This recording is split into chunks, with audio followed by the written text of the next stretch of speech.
बहुत ही सत्कारयोग इस सैशन के प्रधान साहब और ਵੱਖ-ਵੱਖ ਧਰਮਾਂ ਦੇ जो नुमाइंदे साहिबान आए इत्थे हाज़र सभी वीरां ते भैणां नूं मैं अपने धर्म दे विच जो फतेह है वो सांझी करांगी। वाहिगुरू जी का खालसा वाहिगुरू जी की फतेह, जिसका मतलब है कि खालसा जो कि एक शुद्ध प्योर व्यक्ति है उस परमात्मा वाहिगुरू दा है, और जो फतेह है वो भी उस वाहिगुरू दी उस परमात्मा दी है। जिन्ने भी धर्म नूं मनण वाले न, हर कोई ये गल तां जरूर मनदा है कि रब है, और धर्म एक जरिया है उस परमात्मा की प्राप्ति लई।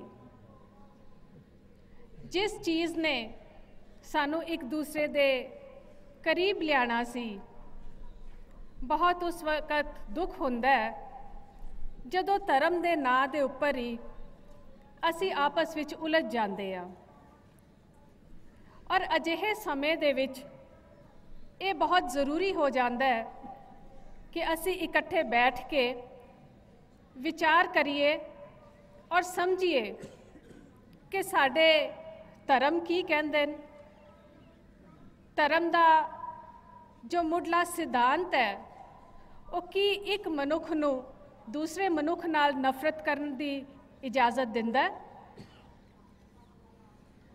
परमात्मा दे बनाई इस सृष्टि दे विच सब इंसानां नूं बराबर मनन दे नाल ही आपसी प्यार और आपसी सहयोग पैदा हो सकता है।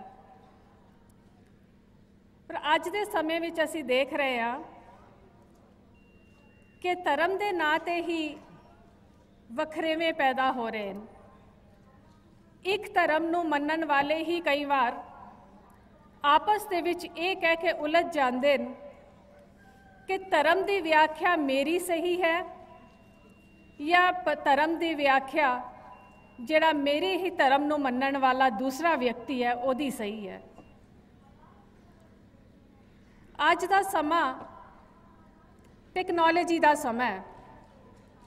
अज दे समय विच अज इत्थे बैठ के जो असी गल कर रहे हैं वो सारी दुनिया में जा रही है। इंटरनेट टीवी ने जदों दुनिया नूं बहुत छोटा एक दुनिया का आकार कर दिता है, तो इस छोटे जे आकार की दुनिया विच सानू आपस विच प्रेम प्यार दे नाल रहन दी जांच भी सीखनी पएगी, और वो ताही संभव है जे असी एक दूजे दे धर्म बारे जानकारी हासिल करिए। क्योंकि इंसान की फितरत हुंदी है कि जिस चीज़ बारे उसनू नहीं पता, कोई भी नवी चीज़ हुंदी है, सब तो पहला उहदे बारे नापक्षी रवैया हुंदा है, और ज्यों-ज्यों समझ आंदी है तो मनुख उस चीज़ नू अपनांदा है।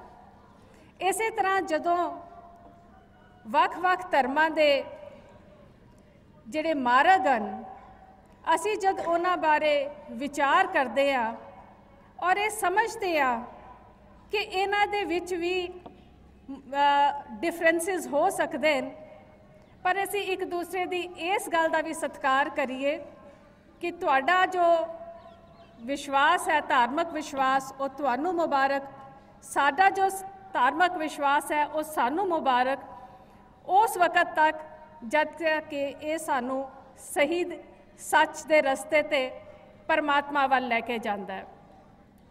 धर्म का एक बहुत वड्डा काम समाज दे विच सोशल जस्टिस का भी हुंदा है। मैनू बहुत चंगा लगा जदों असी इस सैशन विच आए तो इस्लाम दे विच इस्त्री का की रुतबा है उस बारे गल हो रही सी। और मैं महसूस कर रही सी कि सिख धर्म दे विच सिद्धांतक तौर दे उपर इस्त्री अते मर्द नूं बराबर करके जाणिया जांदा है। तुसीं भी कहंदे हो कि तुहाडे धर्म दे विच इस्त्री और मर्द नूं बराबर करके जाणिया जांदा है, पर गल हुंदी है अमलां दी। जदों असीं सिद्धांतक तौर ते गल करदे आ और वो गल साडे अमलां विच नहीं दिखाई दिंदी तां सानूं सही नहीं जापदी। सिख धर्म दे विच ही जे इस्त्री ते मर्द नूं बराबर दा दर्जा दिता गया, पर फिर भी असीं देखदे हां कि जिहड़ा साडा अज दा समाज है ਉਹਦੇ ਵਿੱਚ ਇਸਤਰੀ दबी कुचली है। ਜਿਹੜੇ 5000 साल ਪਹਿਲਾਂ ਦੇ ਵਰਣਨ ਕੀਤਾ ਜਾ ਰਿਹਾ ਸੀ ਇਸਤਰੀ ਦੀ ਹਾਲਤ ਦਾ, ਉਹ ਅੱਜ ਵੀ ਕੋਈ ਬਹੁਤਾ ਫਰਕ ਉਸ ਵਿੱਚ ਨਹੀਂ ਆਇਆ। ਔਰ ਮੈਂ ਸਮਝਦੀ ਹਾਂ ਕਿ ਇਸ ਮਸਲੇ ਦੇ ਵਿੱਚ ਜਿੰਨਾ ਕੰਮ ਧਾਰਮਿਕ ਆਗੂ ਕਰ ਸਕਦੇ ਨੇ ਉਹਨਾਂ ਕੋਈ ਹੋਰ ਨਹੀਂ ਕਰ ਸਕਦਾ, ਕਿਉਂਕਿ हर मनुख दे विच अपने धर्म प्रति श्रद्धा हुंदी है, विश्वास हुंदा है। और जदों उन्होंने धार्मिक इंटरप्रटेशन तो पता लगता है कि वह इस्त्री नूं 2 नंबर का शहरी करके ना जाने, तां ही संभव है कि साडे समाज की जो सोच है उहदे विच तब्दीली आएगी। दुनिया भर दे विच इस जिहड़े साल दे या इस मिलेनियम दे गोल्स इंटरनेशनली मन्ने गए उन्हां विच वुमेन एम्पावरमेंट भी एक वड्डा गोल है।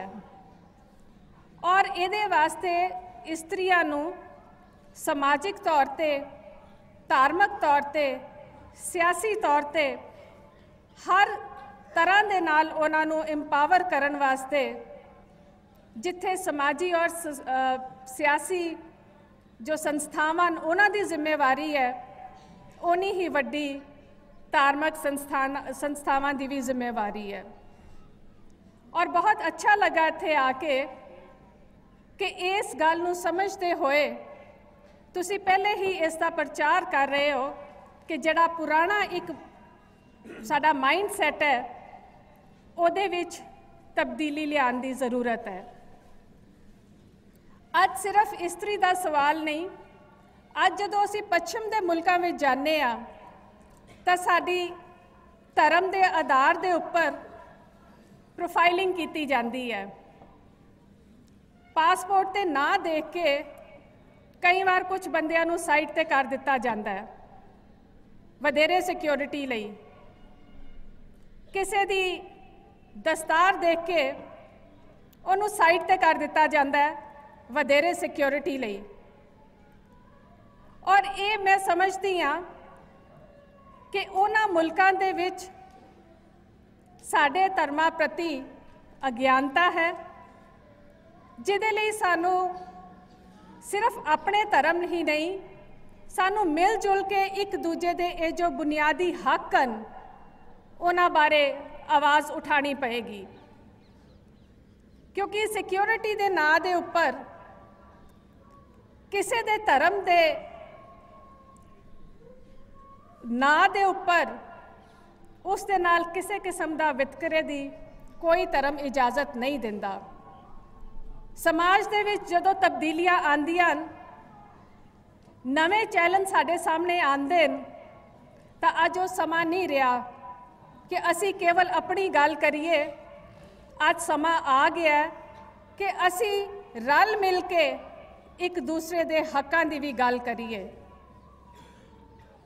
और इंटरफेथ जिहड़े डायलॉग हुंदे या दूसरे धर्मां दे नाल बह के उन्हां दे धर्मां बारे जानकारी लैनी, ये साडे विच आपस दे विच जो एक प्रेम प्यार बनांदे न, ते इस दे नाल असी एक दूजे दे सहयोगी भी हो सकते हाँ, एक दूजे दियां बाहां फड़ के एक दूसरे दे मित्र बन के असी अपने जिहड़े धार्मिक हक हैं उन्हां वास्ते भी लड़ सकते हैं। तो मैं बहुत धन्यवाद करती हाँ ਤੁਹਾਡੇ ਸਭ ਦਾ ਔਰ ਵਿਸ਼ੇਸ਼ ਕਰ ਤੁਹਾਡੇ ਲੀਡਰ ਸਾਹਿਬਾਨ ਦਾ, ਜਿਨ੍ਹਾਂ ਨੇ ਇੱਥੇ ਆਉਣ ਦਾ ਸੱਦਾ ਦਿੱਤਾ ਔਰ ਮੌਕਾ ਦਿੱਤਾ ਕਿ ਮੈਂ ਤੁਹਾਡੇ ਨਾਲ ਆਪਣੇ ਵਿਚਾਰ ਸਾਂਝੇ ਕਰ ਸਕਾਂ। ਬਹੁਤ ਬਹੁਤ ਧੰਨਵਾਦ।